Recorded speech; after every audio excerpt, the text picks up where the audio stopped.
नमस्कार। आज आप सब लोगों का वापस से वैल्यू टॉक्स में स्वागत है। मेरा नाम है कैप्टन मुकुल चौधरी, रिटायर्ड। और आज मेरे साथ हैं एडवोकेट हर्षवर्धन, जो कि armed forces tribunal Delhi principal bench Lucknow में प्रैक्टिस करते हैं। इसके अलावा दिल्ली हाई कोर्ट में भी ये प्रैक्टिस करते हैं। इनको लगभग 10 साल का अनुभव है। हमने इनको आज इनवाइट किया है, जो कि एक बहुत ही टिपिकल फौजी टॉपिक है। आर्म फोर्सेस के अंदर जब कोई मैट्रिमोनियल डिस्प्यूट होता है तो there is a special provision of providing a maintenance allowance to the spouse of an individual.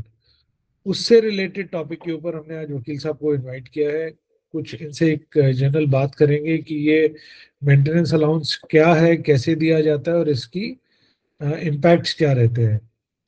तो welcome to the talk today advocate Vardhan. Grateful thank for you very much sir. आपने time निकाला। पीछे भी आप हमारे यहाँ लोगों को मार्गदर्शन देते रहते हैं। तो without any ado let me ask you the first question है ये मेंटेनेंस अलाउंस का कॉन्सेप्ट क्या है? इज इट लाइक जैसे सिविल केसेस में तो usually after a divorce is granted उसके बाद में एक मेंटेनेंस का अगर कोई फैसला होता है तो होता है, बट फौज में this is something unique. So what is this maintenance allowance in the arm forces? Sir, what happens is that even in the civil side, even for civilians, शादी के दौरान भी while the marriage is still continuing, maintenance के प्रावधान हैं। और in certain scenarios on fulfillment of certain conditions, जो wives हैं या children हैं या फिर parents हैं, they can obtain maintenance. Since today we are talking in the context of matrimonial disputes, so we will be focusing on the wives and the children part rather than the parents part. But that aside, ये बात तो सबको मालूम है कि for men it is a legal and moral responsibility to maintain their children, their wife and their parents. उसके लिए जो भारत के कुछ कानून हैं, जो लीगल फ्रेमवर्क है, उसमें section 24 of the Hindu marriage act, section 125 of the criminal procedure code and various other enactments and various other provisions are there which can be utilized by the affected individuals, the affected dependents of a person to claim maintenance. वो अपने husband से, अपने पिता से maintenance, जिसे हिंदी में गुजारा भत्ता भी कहते हैं, वो क्लेम कर सकते हैं। कानून में उसकी एक प्रक्रिया और एक प्रोसीजर दिया हुआ है उसके लिए। तो in the arm forces there is a separate system जो आज हम डिस्कस कर रहे हैं। वो केवल आर्मी, नेवी और एयरफोर्स के जो person subject to the act हैं उन पे अप्लाई करता है। दो all three services have provisions, similarly placed provisions to each other. Today I will be focusing more on the army because that being the largest force and most of the individuals are from the army. However, जो और दूसरी सेनाओं के members हमसे आज जुड़े हुए हैं और हमें देख रहे हैं, उनके लिए भी मोर और लेस सिमिलर प्रोविजंस अप्लाई करते हैं विद वेरी माइन्यूट और बहुत ही छोटे मोटे डिफरेंसेस के साथ। उनके एक्ट्स में और उनके भी एडमिनिस्ट्रेटिव ऑर्डर्स में लगभग सिमिलर प्रोविजंस हैं। बात समझ आती है कि आप ये बोल रहे हैं कि you will keep armed forces as a central organization and rest all the other organization, rest both of the forces of the tri services have similar provisions. My question is, what is this concept of maintenance allowance in armed forces? So the concept is exactly what, as I just stated, that every person or every, I would say in this context, every man has an obligation. उसकी एक जिम्मेदारी है अपने dependents की और अपने parents की और बीवी बच्चों की देखभाल करना, उनको मेंटेन करना। मेंटेनेंस जैसे हम कहते हैं गुजारा भत्ता, उनको नॉट जस्ट भत्ता देना तो बात की बात है, वो तो तब अराइज होता है जब कोई मेंटेन ना करे। बट उनकी देखभाल करना, उनका संरक्षण करना, उनको उनको पालना पोसना उसकी एक जिम्मेदारी है, नैतिक एज वेल एज कानूनी। नैतिक और कानूनी जिम्मेदारी है उसकी, तो वो निभाई जाती है। एक नॉर्मल सिनेरियो में वो जिम्मेदारी निभाई जाती है। बट किसी कारणवश या किसी वजह से अगर कोई व्यक्ति या कोई इंसान वो जिम्मेदारी अपनी नहीं निभा रहा है, अपनी रिस्पॉन्सिबिलिटी फुलफिल नहीं करता है, वट एवर द रीजन में भी, कुछ भी कारण हो सकता है, तो उस सिनेरियो में जो ये डिपेंडेंट्स हैं या फिर जो फैमिली मेंबर्स हैं उसके, वो उनसे गुजारा भत्ता या मेंटेनेंस की डिमांड रख सकते हैं।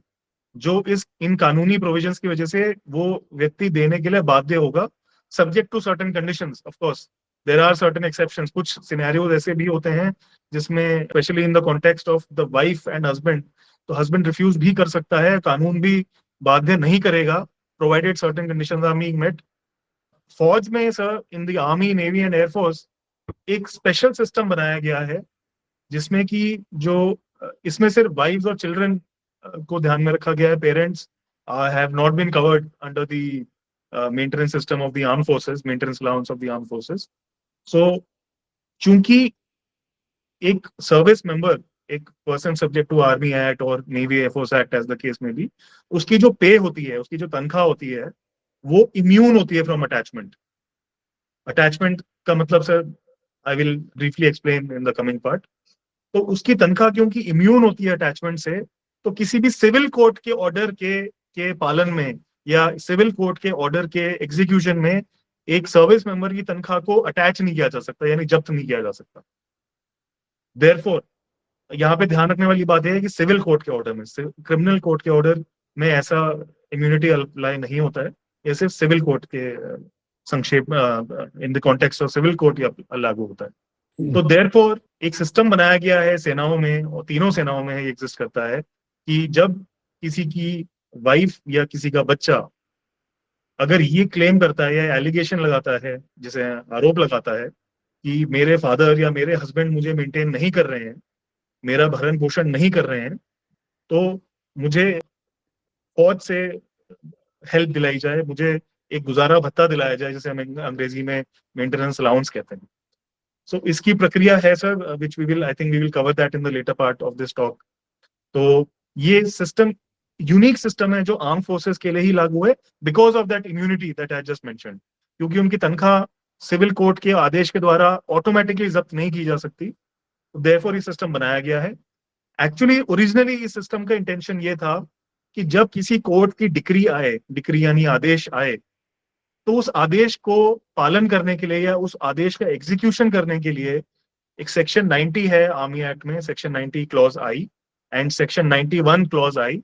सेक्शन 90 लागू होता है ऑफिसर्स पे, और सेक्शन 91 के जो प्रोविजंस हैं ये लागू होते हैं पर्संस अदर देन ऑफिसर्स पे। तो इनका ओरिजिनल इंटेंशन या ओरिजिनल जो मोटिव था इनको इनैक्ट करने का इन the army act and similar provisions in the Air Force and Navy Act, that was meant to give effect to orders of the civil court. However, over the years, there जो आज की तारीख में जो system exist करता है वो it has somehow I think it is not correct, but जो एग्जिस्ट करता है वो सिस्टम ये है कि without an order of the civil court or the competent family court, Forge has started granting maintenance allowance to wives and children after following a procedure.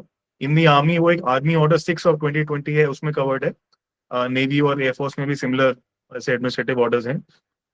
लेकिन legislative basis जो है सर, इसका जो कानूनी बेसिस है वो सेक्शन 90 एंड 91 है, read with army rule 193 of the army rules. Sir, जो मुझे आपकी बात समझ आई वो ये है कि क्योंकि एक आर्म फोर्सेस पर्सनल का बेसिकली पे and allowances cannot be attached, or I mean it's protected against any kind of a civil law or civil court order। और अगर किसी का कोई मैरिटल डिस्प्यूट होता है तो उसके अंदर सिविल कोर्ट्स की ही कानून ज्यादा चलता है, या मतलब let's say if there is an adjudication, तो ऐसा ना हो कि वो सिविल कोर्ट के कानून का या सिविल कोर्ट के जजमेंट का एडजुडिकेशन या इम्प्लीमेंटेशन ना हो।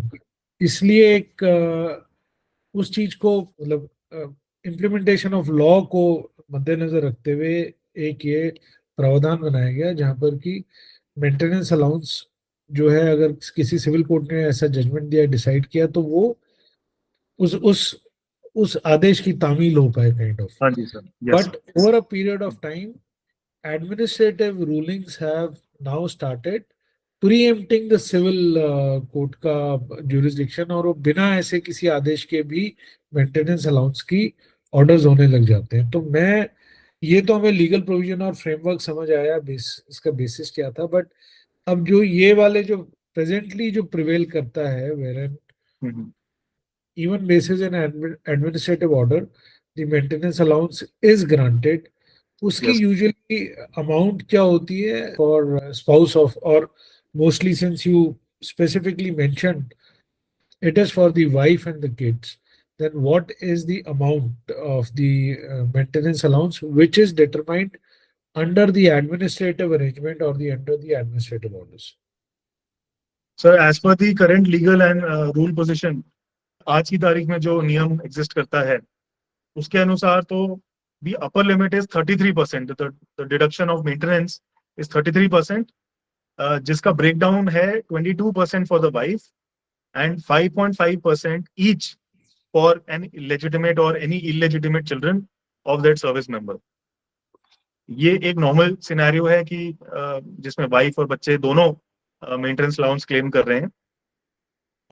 It is presupposed that the wife and children are eligible. इस सिनेरियो में वाइफ और चिल्ड्रन एलिजिबल हैं क्लेम करने के लिए.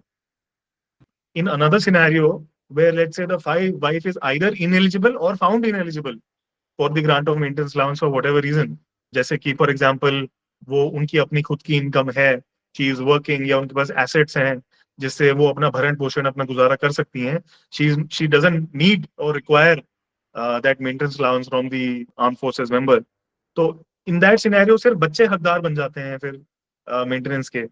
ऑल्दो ऐसे केसेस कम ही होते हैं, लेकिन ऐसे केसेस भी होते हैं, उसके लिए प्रोविजन दिया गया है.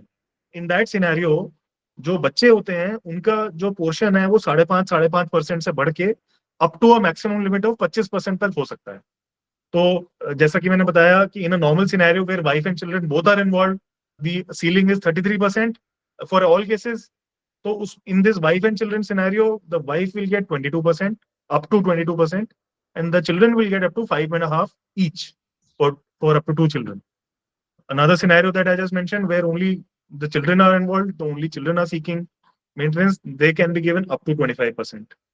अब क्या होता है सर कि जो मेंटेनेंस जब ग्रांट हो जाता है अगर किसी केस में, तो जो एरियाज हैं वो भी बन जाते हैं, क्योंकि मेंटेनेंस दिया जाता है from the date of application. जिस तारीख से वो आवेदन या एप्लीकेशन या कंप्लेंट आई थी वाइफ के द्वारा या बच्चों के द्वारा या एज द केस में भी, तो कई बार 1 साल 1.5 साल व्हाटएवर टाइम लग जाता है प्रोसेस होने में और फाइनली ग्रांट होने में. तो पिछले 1 साल 10 महीने के 15 महीने के एरियाज इकट्ठे हो जाते हैं.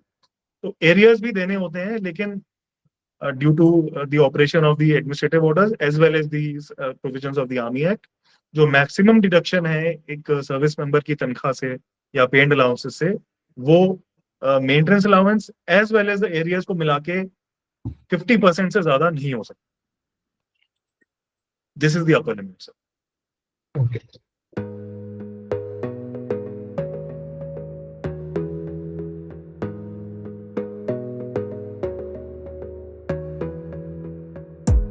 You gotta focus on yourself, on your faith, on your dreams, on your mind.